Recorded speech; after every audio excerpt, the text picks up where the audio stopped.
नमस्कार मित्रांनो, स्वागत आहे तुमचं पुन्हा एकदा नवीन ब्लॉग मध्ये।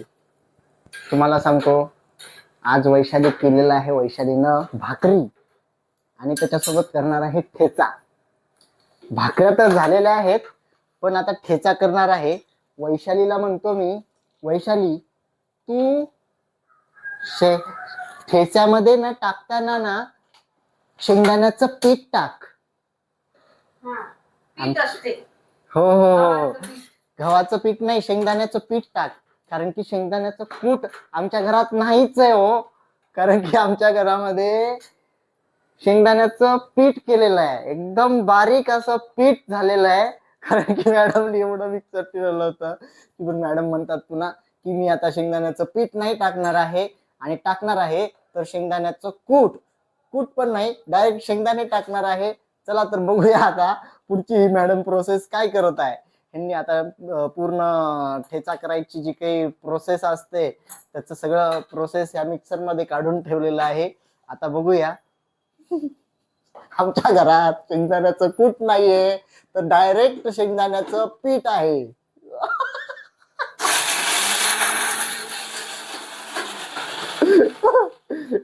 मॅडम आमच्या मस्त पैकी, वाव, बघूया, बघू, वा, ठेचा झालेला आहे फायनल। शेंगदाणे शेंगदाणे नाही उकडले, त्याच्या कूट झालं, थोडस अजून फिरवावं लागेल, सरस लागते ठेचा. थोडस अजून फिरवावं लागेल। बारीक जर झालं तर मला बोलायचं नाही हं? जाऊ द्या मग, आता शेंगदाण्याचं नाही तर आता मिरच्याचं पीठ करा। बारीक झालं तर मला सांगायचं. बस बस बस बस, फायनली ठेचा कंप्लीट। अशा प्रकारे यांनी इथे ठेचा कंप्लीट केलेला आहे। बघूया आता वैशाली, वाव, मस्त पैकी। म्हणजे जेवताना भाकरी असेल त्याच्यासोबत ठेचा असेल तर मज्जाच काहीतरी असते, एकदम नवीनच, आणि भाकरीला एकदम जास्त चव येते। ओके, आणि बघा खूप छान असं वैशाली स्वयंपाक करते। तिच्या हाताला जशी चव आहे ना, मी खरं सांगतो ना, माझ्या आईच्या हाताला जी चव आहे ना तीच या माझ्या आईच्या सुनबाईमध्ये उतरली हो। खरं सांगतो, इतकं छान असं स्वयंपाक करतेस ना वैशाली, तू इकडे बघ जरा। खरंच वाव, हे जितकं छान हसतेस ना, मला चण्याच्या झाडावर चढवू नका. चण्याचं झाड नाही, जितकं तू छान हसतेस त्याच्याही पेक्षा छान तू स्वयंपाक करतेस ग। काय वा, खरंच तुझ्या हातचं जेवायचं म्हणजे ना मला माझ्या आईची आठवण येते ग। असं वाटतं की लगेच मी माझ्या आईकडे जावं।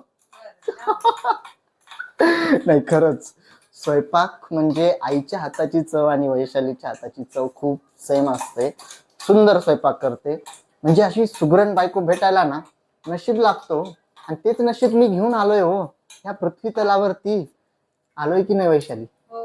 बस, हो म्हणली हिनं म्हणजे बस झालं, जिंकलो मी यार। बस, बाकी काय पाहिजे अजून जिंदगीमध्ये? बायकोनं आपल्या शब्दाला मान देऊन हो म्हणणं हेच महत्वाचं आहे, बाकी काही महत्वाचं नाहीये। आणि हे बघा, हे आमच्या घराचं बेसिंग आहे बरं का। ह्या बेसिंग मध्ये असे भांडे पडतात जसे हॉटेलचं बेसिंग आहे। खायला लागते ना. हे हॉटेलचं बेसिंग असल्यासारखे भांडे पडलेले आहेत तिथे। ह्याचं काम माझ्याकडे येईल असं वाटतंय मला, पण ठीक आहे, मला आज बँकेत जायचं आहे, बघूया। तर अशा सगळ्या गोष्टी होत राहतात। चला तर मग भेटू या नंतरच्या एका ब्लॉग मध्ये। यांनी जेवण जे केलेलं आहे, बनवलेलं आहे, ते आपण जेवण वगैरे करूया। या तुम्ही पण जेवायला। छान असं जेवण तयार झालेलं आहे बघा। हे ठेचा, ही शेंगदाण्याची चटणी आणि भाजी, दोडक्याची भाजी आहे, भाकरी, काकडी, असं छान असं तयार केलेलं आहे। मॅडम, माझ्या आईची सुनबाई वैशू, छान केलंस जेवण, थँक्यू। चल करा बोल, जेवण. लाईक करा, या जेवायला. शेअर करा आणि सबस्क्राईब करा। तुम्हाला आवडला असेल व्हिडिओ तर कमेंट्स करायला विसरू नका। चलो।